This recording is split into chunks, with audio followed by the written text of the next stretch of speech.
Today I'm showing you how to add a second WhatsApp account on your Android device. Let's get started.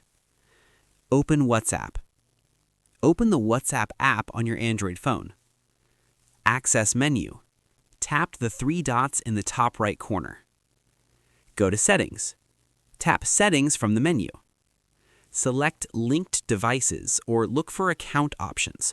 On newer versions, you may see Add Account directly in Settings. Add Account. Tap Add Account to add a second WhatsApp account to your Android device. Agree to terms. Tap Agree and Continue to proceed with adding the second account. Enter phone number. Type the phone number for your second WhatsApp account. Make sure you have access to this number. Confirm number. Review the number and tap Yes or OK to confirm it's correct. Verify phone number. WhatsApp sends a 6-digit verification code via SMS to the phone number you entered. Enter the code when you receive it. Complete setup. Complete the setup by doing as the prompt says, such as adding name and profile picture to finish setting up your second WhatsApp account. And that's it.